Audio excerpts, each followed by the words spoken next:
students, welcome to the next class of electricity MCQs questions। इससे पहले वाली class में हम लोगों ने 1 से 15 तक के क्वेश्चंस को कंप्लीट किया था। अब हम आज क्वेश्चन नंबर 16 देखेंगे कि वो क्या कह रहा है। और हाँ, एक चीज़ और देखिएगा कि कुछ क्वेश्चंस आपके मतलब जो पेपर ये मैंने जो MCQs आपके अरेंज किए हैं ये अनसॉल्व पेपर से निकाले हुए हैं, ठीक है, जो 5 years बैक क्वेश्चंस आए उनमें से। तो आप देखेंगे कि कुछ जगह आपको ऐसा मिलेगा कि अनसॉल्व में जो ऑप्शंस दिए हैं वो इनकरेक्ट हैं, तो आप उसमें कंफ्यूज नहीं होंगे, ठीक है। तो अगर आपको तो कोई भी कंफ्यूजन लगती है तो आप गूगल करके चेक कर सकते हो। जैसे कि एक क्वेश्चन मैंने आपको बताया था इससे पहले वाली क्लास में, उसमें ये था कि इलेक्ट्रॉन पे चार्ज कितना है, प्रोटॉन पे चार्ज पूछा गया था कितना होता है, तो उसकी वैल्यू है 1.6 इंटू 10⁻⁻19 है, ठीक है, चार्ज कूलाम में। बट वहाँ पे ऑप्शन में जो आप आंसर्ड ओपन करके देखेंगे वहाँ पे प्लस वाला ऑप्शन करेक्ट दिखा रहा है, तो ध्यान रखिएगा ये वाली चीज़ जो है ये रॉन्ग है, ठीक। प्रोटॉन पे हमेशा चार्ज कितना होता है 1.6 इंटू 10⁻⁻19 कूलाम होता है, और ये वैल्यू होती है प्लस की, ठीक है। तो आप ये ध्यान रखिएगा कि चार्ज क्या है प्रोटॉन पे, ठीक है। चलिए देखते हैं क्वेश्चन नंबर 16 क्या है। The current of 2 ampere is float in a conductor of 10 volt. यहाँ पे ये पोटेंशियल डिफरेंस है, ठीक है, 10 volt of potential difference up to 1 minute, ठीक है। Wasted electrical energy will be. तो क्वेश्चन में क्या क्या गिवन है, सबसे पहले तो करंट गिवन है, तो आई लिख लीजिए कितना है 2 एम्पियर। उसके बाद देखिए क्या कह रहा है, पोटेंशियल डिफरेंस यानी वी की वैल्यू है 10 वोल्ट, कितनी देर के लिए 1 मिनट के लिए। तो मिनट को हम किस में चेंज करेंगे, सेकंड में, तो कितना हो जाएगा 60 सेकंड हो जाएगा। फिर आपसे पूछा गया है वेस्टेड इलेक्ट्रिकल एनर्जी आपको बतानी है, यानी ई आपको क्या करना है, फाइंड करना है, ठीक। तो ई का फॉर्मूला क्या होगा, तो इसके लिए मैंने आपको अभी इससे पहले वाली क्लास में आपको पावर का एक फॉर्मूला बताया था, वो क्या था, P is equals to W/T मैंने आपको बताया था। तो W ही यहाँ पे क्या होगा, इलेक्ट्रिकल एनर्जी या इलेक्ट्रिकल वर्क होगा, तो W इज इक्वल्स टू यहाँ से क्या हो जाएगा, P इंटू T हो जाएगा, ठीक। बट पावर तो गिवन नहीं है यहाँ पे, तो बट हमें ये भी पता है कि P इज इक्वल्स टू क्या होता है VI, तो यहाँ पे कौन सा फॉर्मूला लगेगा, W is equals to VIT वाला फॉर्मूला लगेगा, ठीक है। और यही वर्क डन जो होगा वो किस फॉर्म में हो जाएगा, एनर्जी के फॉर्म में हो जाएगा। तो देखिए मल्टीप्लाई करके V कितना है 10 है, और I कितना है 2 है, और ये आपका कितना गिवन है टाइम 60 सेकेंड। आप सबको मल्टीप्लाई करिए, 6 2 जा 12 और 0 0 मतलब 1200, और यूनिट क्या हो जाएगी, जो एनर्जी होती है जो वर्क होता है उसकी यूनिट क्या होती है, जूल होती है। तो आपने यहाँ से देखा कि इसका आंसर कितना आ गया, जो इलेक्ट्रिकल वर्क है या वेस्टेड वर्क जो है इलेक्ट्रिकल एनर्जी वो कितना हो गया 1200 जूल हो गया। तो ये एक फॉर्मूला भी आप लर्न कर लीजिए कि W इज इक्वल्स टू क्या होता है VIT। कहाँ से निकला वो मैंने आपको प्रोसेस बता दिया, ठीक है। नेक्स्ट क्वेश्चन देखिए, और हाँ जो नेक्स्ट क्वेश्चन ये वाला है इसका भी जो आंसर गिवन है आपके आंसर में वो गलत है, ठीक है। तो पहले समझिएगा ध्यान से कि मैं क्या बता रही हूँ, उसके बाद आप सॉल्व करिएगा। तो क्वेश्चन बोल रहा है 2 resistance R1 and R2 are connected in parallel. 2 resistance आपको गिवन है, दोनों किस में कनेक्ट किए गए हैं, पैरेलल में कनेक्ट किए गए। कुछ इस तरीके से फिगर होगा, ये R1 हो जाएगा और ये R2 हो जाएगा, ठीक है। जितना कहा गया उतना हमने कर लिया। आगे देखिए क्या कह रहा है, if the current flow in a resistance R I1 and I2। पहले वाले को कितनी करंट मिल रही है I1, और दूसरे वाले को कितनी करंट मिल रही I2, ठीक है। तो अगर इसका सर्किट हम कुछ कंप्लीट करना चाहें तो कुछ इस तरीके से कंप्लीट होगा, ठीक है। तो इतना हो गया। फिर देखिए क्या कह रहा है, heat evolved per second are H1 and H2। एक सेकेंड में हीट कितनी इवॉल्व हो रही है उसमें, एक में H1 हो रही है और दूसरे में कितनी हो रही है H2। आपको इनका रेशियो फाइंड करना है, क्योंकि ऑप्शन में देख रहे हैं आप रेशियो आपको गिवन है। एक चीज़ ध्यान रखिएगा, जब इलेक्ट्रिसिटी मैंने पढ़ाया था तो मैंने आपको एक चीज़ बताई थी कि जब कोई भी रेजिस्टेंस पैरेलल में होते हैं तो करंट जैसे यहाँ पे आई है तो ये आगे जाके डिवाइड हो जाएगी। अगर 3 रेजिस्टेंस होते तो तीनों में डिवाइड हो जाती, ठीक है, कुछ इस तरीके से होता। बट यहाँ पे इस केस में क्या इक्वल होता है सबके लिए, पोटेंशियल जो होगा वो सारे रेजिस्टेंस के पास क्या होगा, सेम होगा। तो जो हीट में और पोटेंशियल में या इसमें क्या बोलते हैं आपका रेजिस्टेंस, इसमें एक फॉर्मूला होता है। क्या फॉर्मूला होता है, H is equals to V square T upon R. ये फॉर्मूला आप ध्यान रखिएगा। एक फॉर्मूला हमने पढ़ा था हीट इवॉल्व्ड का, H is equals to I square R T, but आप उसका यूज़ यहाँ नहीं कर सकते क्योंकि I1 I2 भी डिफरेंट है और यहाँ पे जो आपको ऑप्शंस गिवन है वो कहीं मल्टीप्लाई में नहीं, सब अलग अलग हैं। ठीक है, तो चलिए पहले केस के लिए अगर हम फर्स्ट वाले जो यहाँ पे लिखा है H1 उसकी बात करें तो H1 इज इक्वल्स टू क्या हो जाएगा, टाइम तो देखिए 1 सेकेंड गिवन है, V सेम है तो क्या चेंज हुआ, R1। ठीक है, और ऐसे अगर हम S2 की वैल्यू निकालेंगे तो उसके लिए भी क्या हो जाएगा, we square T upon R2 हो जाएगा। ठीक है, आप चाहो तो टी को ना लिखो क्योंकि 1 सेकेंड गिवन है तो आप उसको हटा सकते हो। अब अगर हम इन दोनों को डिवाइड कर दें, क्योंकि हर ऑप्शन में H1/S2 ही गिवन है, तो ज़रा आप दोनों को डिवाइड कर लीजिए। तो जब आप H1/S2 करेंगे तो आपको क्या मिलेगा, V square T cancel out हो जाएगा, और जब ये अपॉन में होगा तो ये कहाँ जाएगा, पलट के ऊपर जाएगा। That means R2/R1। तो इसके अकॉर्डिंग जो आपका आंसर होगा वो कौन सा हो जाएगा, फर्स्ट वाला ऑप्शन आपका करेक्ट हो जाएगा। That means H1/S2 is equals to R2/R1। But आपका जो आंसर गिवन है शॉर्ट में वो ये वाला गिवन है, ये आपका आंसर क्या है, रॉन्ग है। एक चीज़ और देखिएगा, अगर आप इतना नहीं दिमाग लगाना चाहते तो सीधे आप देखिए H और R में कैसा रिलेशन है, इन्वर्सली प्रोपोर्शनल का रिलेशन है। ठीक है, तो कहने का सेंस है अगर H1 ऊपर होगा तो R1 नीचे होगा, और अगर S2 ऊपर होगा तो R2 नीचे होगा। तो कोई भी अगर ऑप्शन देखना चाहे H1 है तो R1 कहाँ होगा, नीचे, और S2 है तो उसका भी क्या होगा, जस्ट अपोजिट साइड में होगा। तो ये ऑप्शन क्या हो जाएगा, करेक्ट। बाकी अगर सॉल्व करना चाहते हैं तो प्रोसेस आपको मैंने बता दिया है। चलिए आते हैं क्वेश्चन नंबर 18 पे। क्वेश्चन नंबर 18 क्या बोल रहा है, if a bulb is rating, अगर एक बल्ब है जिसकी रेटिंग क्या है 200 वोल्ट एंड 100 वॉट। वोल्ट देखा यानी पोटेंशियल गिवन है आपको, और वॉट देखा यानी क्या गिवन है, पावर गिवन है।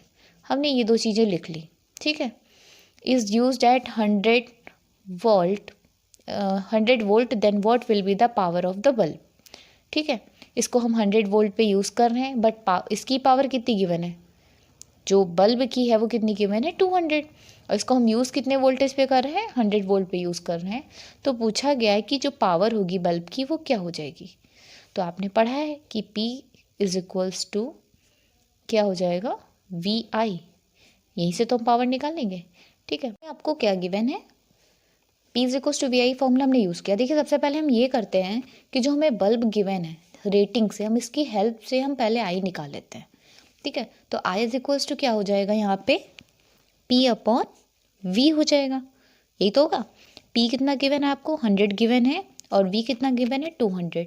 जब आपने इसको सॉल्व किया तो आंसर आया 1/2। ठीक, अब सुनिए, आपको फाइंड क्या करना है, पावर ऑफ द बल्ब बाद में निकालना है जब आप 100 वोल्ट पे उसे यूज़ कर रहे हैं। ठीक, तो आप फिर से ये वाला फॉर्मूला यूज़ कर देंगे, P is equals to VI। ठीक, तो V कितना है, 100 वोल्ट है, और करंट आपने कहीं यहाँ पे फाइंड की थी 1/2। तो जब आप यहाँ को उसको सॉल्व करेंगे तो कितना आएगा, 2 5 10 0, दैट मीन्स 50, और पावर निकाला इसलिए इसकी यूनिट क्या हो जाएगी, वॉट। तो इसके अकॉर्डिंग आपको ऑप्शन कौन सा सही हो जाएगा, फर्स्ट वाला। ठीक, फिर से एक बार देख लीजिए, पहले बल्ब की रेटिंग गिवन थी, उसके बाद कहा गया कि इसको 100 वोल्ट पे यूज़ करें तो पावर बताइए। ठीक है, जब यूज़ कर रहे हैं तब पावर पूछी गई है, बल्ब की जो उस पर इनबिल्ट है वो नहीं पूछी गई। तो पहले हमने इसकी हेल्प से आई निकाला, देन हमें V गिवन था तो P हमने निकाल लिया। नेक्स्ट क्वेश्चन देखते हैं, क्वेश्चन नंबर 19। तो क्वेश्चन नंबर 19 आपके सामने है, equivalent resistance between A and B आपको 2 पॉइंट्स गिवन है, इसके बीच आपको इक्विवेलेंट रेजिस्टेंस निकालना है, और ये कुछ कंडीशंस गिवन है। तो सबसे पहले हम देखिए 1 ओम किस में कनेक्ट करेंगे, पैरेलल में, क्योंकि आपको ये पैरेलल दिख रही, पैरेलल लाइन्स आपने नहीं देखी थी, एक के सामने दूसरी होती है, तो ये उस टाइप से। तो फर्स्टली हम क्या लिखेंगे, 1 ohm and 1 ohm connect in parallel. ठीक है, तो पैरेलल में कनेक्ट करने के लिए हम कौन सा फॉर्मूला यूज़ करते हैं, 1/R is equals to 1/R1 plus 1/R2। ठीक, तो 1/1 प्लस 1/1 दैट इज कितना हो गया, 2/1/1 दैट इज़ 1, ये भी 1।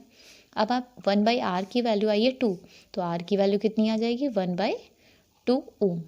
ठीक है, आप देखिए जब इसको हमने कंबाइन कर दिया तो इसकी जगह सिर्फ एक रेजिस्टेंस आ गया, ठीक, कितना आया वो 1/2 ओम का आया।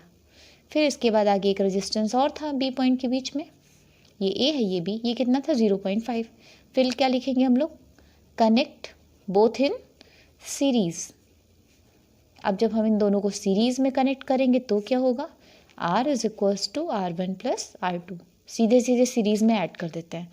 तो 1/2 का मतलब 0.5, ये भी 1/2 का मतलब ये तो 0.5 लिखा ही है, तो इन दोनों को ऐड करेंगे तो क्या आएगा 1.0 ओम। तो इसके अकॉर्डिंग आपका जो टोटल रेजिस्टेंस इस सर्किट का आएगा वो क्या आएगा 1 ओम। और इसके अकॉर्डिंग हमारा ऑप्शन जो है सी वो करेक्ट ऑप्शन है।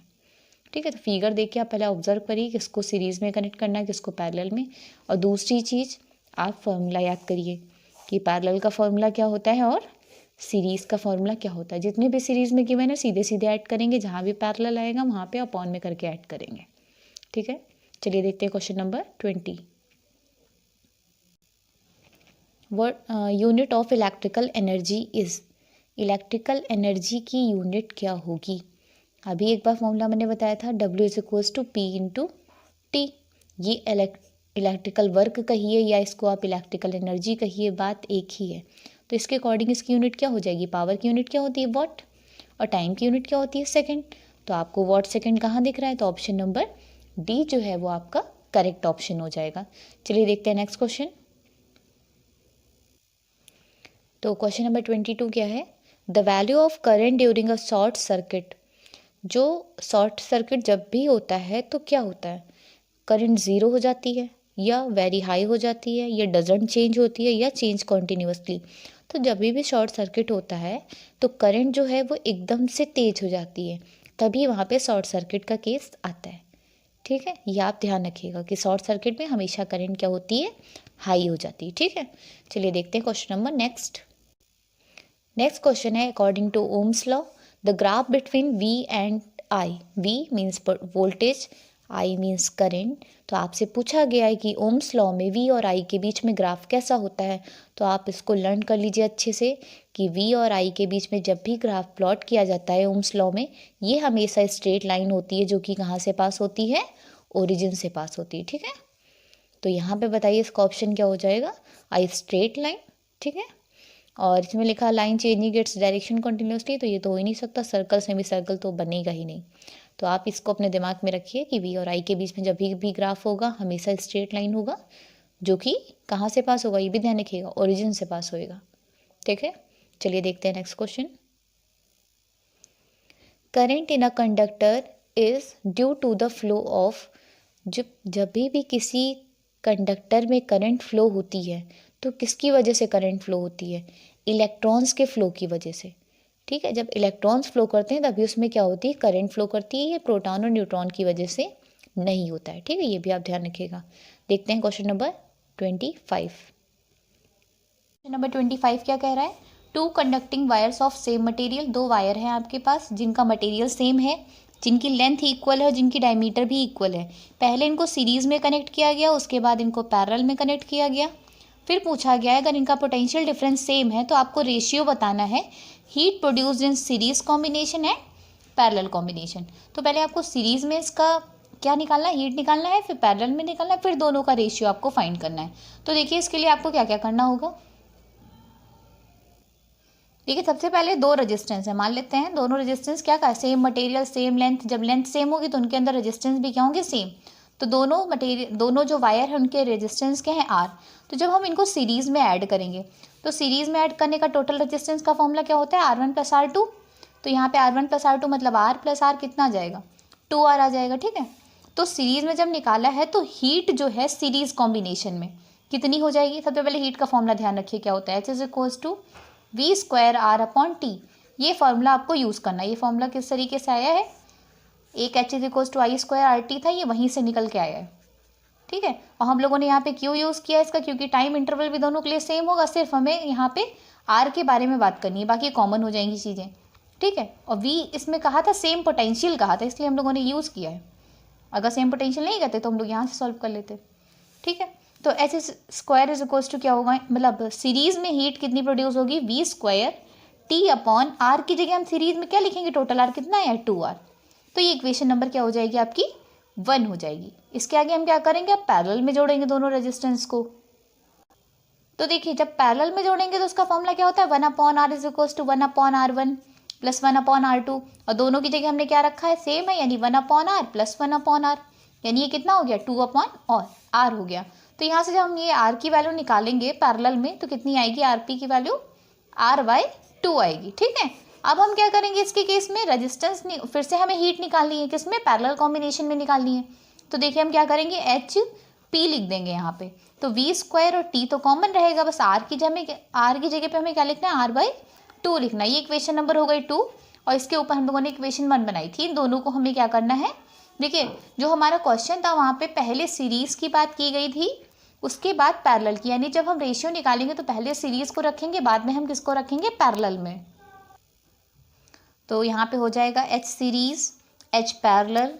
एच सीरीज में हमारी वैल्यू आई थी we square T upon 2r, और यहाँ पे वैल्यू आई थी we square T upon r/2। तो यहाँ से वी स्क्वायर टी कैंसिल हो गया, r कैंसिल हो गया, और ये 2 दोनों किस में होंगे, मल्टीप्लाई में आएंगे। ठीक है, तो कितना हो जाएगा यहाँ से 1/4, ये वाला 2 और ये वाला 2, ये 2 एक्चुअली यहाँ पहुँचेगा ऊपर मल्टीप्लाई में ना, आप यहाँ चाहें तो ये वाला 2 ऊपर लिख के इस तरीके से लिख सकते हैं, 2v square T upon r। ठीक है, जिसमें आपको कन्फ्यूजन ना हो, तो ये 2 यहाँ पे आप भेज दीजिएगा पहले ही। ठीक है, तो ये कितना आ जाएगा, 1/4। कहने का सेंस है सीरीज और पैरेलल में हीट प्रोड्यूस का रेशियो कितना आएगा, 1/4। तो इसके अकॉर्डिंग आप अपने ऑप्शन को करेक्ट कर सकते हैं। और एक चीज़ सुनिएगा बेटा, जो इससे पहले वाली क्लास थी उसमें मैंने आपको एक जगह गलती से माइक्रो एम्पियर बोला तो है, बट वहाँ पे वैल्यू मैंने आपको मिली एम्पियर की लिखवा दी है। ठीक है, और वैल्यू इसकी क्या है, 10⁻⁻6 है। ठीक है, वहाँ पे मैंने गलती से आपको 10⁻³ लिखवा दिया था, तो उसको आप करेक्ट कर लीजिएगा। ठीक है, question 26, the filament of an electric bulb is made up of, जो इलेक्ट्रिक बल्ब में फिलामेंट आपका यूज़ होता है कि किस चीज़ का बना होता है, टंगस्टन का। ठीक है, और जो आपको मैंने बताया था कि इलेक्ट्रिक आयरन में जो यूज़ होता है वो किसका होता है, नाइक्रोम का, ध्यान रखिएगा। ठीक है, फिर देखिए क्या है, internal resistance of a cell having EMF this is 3 ohm. एक सेल है आपके पास जिसमें ईएमएफ इतना यूज़ हो रहा है और इतने रेजिस्टेंस का है। Maximum current obtained by the cell would be, आपने एक फॉर्मूला पढ़ा था V is equals to IR, Ohm's law में आपने ये चीज़ पढ़ रखी थी। तो इसकी हेल्प से अगर आपको इसमें करंट फाइंड करना है तो आप करंट कैसे फाइंड करोगे, I is equals to V/R से। V कितना गिवन है आपको, 1.5 वोल्ट गिवन है, रेजिस्टेंस कितना गिवन है, 3। ठीक है, तो आपने यहाँ से पॉइंट हटाया, 0 हो गया, 15 1 जा 15 2 जा, 1/2 का मतलब क्या हो गया, 0.5, और फाइंड हमने क्या किया है, करंट फाइंड की, यानी यूनिट क्या हो जाएगी इसकी, एम्पियर। तो इसमें ऑप्शन आपका करेक्ट हो जाएगा 0.5 एम्पियर। इसमें आपको कंफ्यूज होने की ज़रूरत नहीं है कि इंटरनल रेजिस्टेंस है। ठीक है, यहाँ पे आपको जो आपके सिलेबस में अभी तक है, रेजिस्टेंस सिर्फ एक ही रेजिस्टेंस की बात की गई है, वो इंटरनल हो या आउटर हो, उसमें आपको नॉर्मली यही वाला फॉर्मूला यूज़ करना है। Question 28, LED indicator of TV in a house operate at 0.75 volt. सबसे पहले वोल्टेज आपको गिवन है 0.75 वोल्ट, उसके बाद कह रहा है करंट कितनी है, 100 मिली एम्पियर। ठीक है, मिली एम्पियर को एम्पियर में सबसे पहले चेंज करेंगे, उसको चेंज करने के लिए हम क्या करते हैं, 10⁻³ से मल्टीप्लाई करते हैं, तो ये चेंज हो गया। और आपसे पूछा गया व्हाट इज़ इट्स पावर, तो पावर का फॉर्मूला V और I गिवन है, तो कौन सा यूज़ होगा, V × I। V की वैल्यू कितनी है, 0.75, और ये आपका कितना है, 100, और 10 की पावर कितना है, -3। ठीक है, फिर देखिए पॉइंट आपने हटाया, यहाँ पे नीचे 2 0 इंक्रीज़ हुए, ये 2 0 ये 2 0 कैंसिल आउट हो गए, तो 75 × 10 की पावर कितना हो गया, -3, और यूनिट क्या होगी इसकी, वॉट, क्योंकि पावर आपने फाइंड किया है। तो देखिए आपको कहीं ऐसा कोई ऑप्शन दिख रहा है, देखिए 100 तो हो नहीं सकता, 0.75 को भी एक बार चेक कर लीजिएगा। इन तीनों वैल्यूज़ में आप कंफ्यूज, मतलब इसको लिखा हुआ है तो आप इस देखिए कहीं 10⁻³ तो नहीं गिवन है, तो आप किस तरीके से इसको अरेंज करेंगे। देखिए मिली के लिए आपका 10⁻³ आता है, तो आप इसको क्या लिखेंगे, 75, इधर लिखे दे रही हूँ कि आप इसको लिख सकते हैं इस टाइप से कुछ, 75 और 10⁻³ के लिए क्या यूज़ करेंगे, m, मतलब मिली, और ये क्या हो जाएगा, वॉट। तो ऑप्शन आपका कौन सा सही हो जाएगा, फर्स्ट वाला। ठीक, अब आप सोच रहे हैं ये क्यों नहीं सही हुआ। अब देखिए मिली लिखा है, यानी नीचे कितने ज़ीरो आएंगे अगर आप इसको इसके डाउन साइड ले जाओगे, 3 ज़ीरोज़, और जब 3 ज़ीरोज़ होंगे तो इसको जब पॉइंट शिफ्ट करेंगे तो 0.075 वॉट आएगा, इसलिए ये गलत हो जाएगा। और यहाँ पे 7.5 है और हमारा कौन सा आ रहा है, 75। तो बहुत माइन्यूट सा डिफरेंस है जो आपको बहुत ध्यान से देखने की ज़रूरत है, वरना क्वेश्चन आपका गलत हो सकता है। देखिए question, a piece of wire of resistance R, एक आपके पास एक वायर है जिसका रेजिस्टेंस कितना है, आर है, और इसको 5 इक्वल पार्ट में डिवाइड किया जा रहा है। ठीक है, फिर देखिए क्या कह रहा है, these pieces are join together to form a loop. फिर उन्हीं पीसेस को क्या किया गया है, लूप के फॉर्म में बनाया गया है। ठीक, तो आपको इक्विवेलेंट रेजिस्टेंस जो होगा कॉम्बिनेशन का, मतलब लूप बनाने के बाद जो टोटल रेजिस्टेंस होगा वो आर डैश हो जाएगा। तो आपको आर और आर डैश के बीच में रेशियो फाइंड करना है। ठीक है, तो सबसे पहले हम क्या करते हैं, आर सीरीज़ निकाल लेते हैं। ठीक है, जैसे आपसे अगर पूछा जाए कि जो कट होने के पहले जो रेजिस्टेंस होगा सबके पास, ईच मतलब जितने भी रेजिस्टेंस आपके 5 हो जाएंगे, तो टोटल अगर हमने मान लिया 1 मान ले तो टोटल कितना हो जाएगा, सबके पास कितना कितना पहुंच जाएगा, R/5। ठीक, 5 पार्ट्स हो गए। वैसे एक के पास मतलब टोटल रेजिस्टेंस R था, जब 5 पार्ट्स किए गए तो क्या हो गया, R/5 हो गया। ठीक है, अब हम क्या करते हैं, जब लूप के फॉर्म में 5 पार्ट्स को बनाएंगे, जब हमने इसको 5 पार्ट में तोड़ लिया, ठीक है, रेजिस्टेंस को, तो हम इसको लूप के फॉर्म में जब इसको कन्वर्ट करेंगे, इस तरीके कोई भी लूप बना लीजिए आप। ठीक है, तो इनमें 5 पार्ट्स को हम इस तरीके से मान लीजिए कनेक्ट कर दें, तो ये सब किस में आएंगे, पैरेलल में आएंगे। तो उस पैरेलल के केस में क्या हो जाएगा, हम मान लेते हैं जो रेजिस्टेंस होगा टोटल वो 1/r' हो जाएगा। तो 1/r' इज इक्वल टू क्या हो जाएगा, 1/r1 + 1/r2 + 1/r3 + 1/r4, total कितने हैं, 5 हैं, दैट मीन्स 1/r5।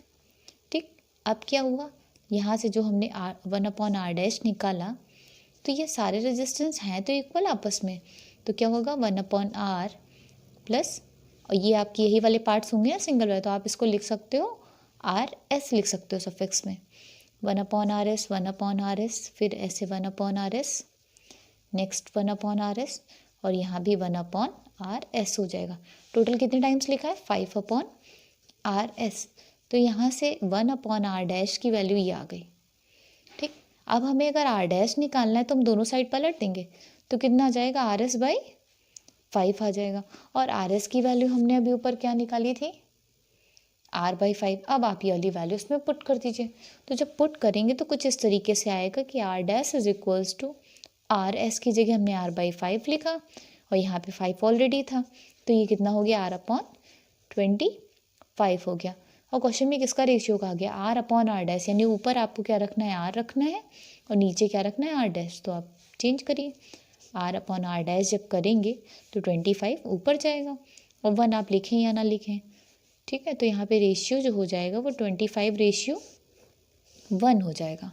तो 25/1 नहीं लिखा है, इसे 25 लिखा है, तो ऑप्शन कौन सा करेक्ट हो जाएगा आपका, 4th वाला ऑप्शन आपका करेक्ट हो जाएगा। ठीक है, एक बार और चीज़ देख लीजिए जो मैंने यहाँ पे बताई है, कि पहले जो रेजिस्टेंस है वो हमारे पास R था, उसको 5 इक्वल पार्ट्स में डिवाइड किया गया, तो हर पार्ट का मतलब ईच पार्ट का हमने रेजिस्टेंस निकाला, कितना हो गया, R/5, सबके पास R/5 होगा। ठीक, फिर हमने क्या किया, उन्हीं को हमने लूप के फॉर्मेट में उसको ऐड किया, तो जब लूप के फॉर्मेट में ऐड किया तो वो सब पैरेलल में कनेक्ट हो गए, तो पैरेलल में हमने सेम वही लिखा, सब पार्ट को हमने RS से लिखा, तो यहाँ हमने हर जगह RS लिख दिया, और फिर जब इसको ऐड किया, और ऐड करने के बाद इसको जब रेसिप्रोकल किया तो R' is equals to RS/5 आया, और RS की वैल्यू मैंने आपको ऊपर ही बताई थी क्या है, तो आप वैल्यू पुट करिए और उसकी वैल्यू निकाल लीजिए। इसी के तरह से आपके जितने भी MCQs 5 सालों में पूछे गए वो सारे क्वेश्चन यहीं पे कवर होते हैं। और इससे पहले अगर आपने 1 to 15 क्वेश्चन नहीं देखा है तो इससे पहली वाली वीडियो आप देख सकते हैं।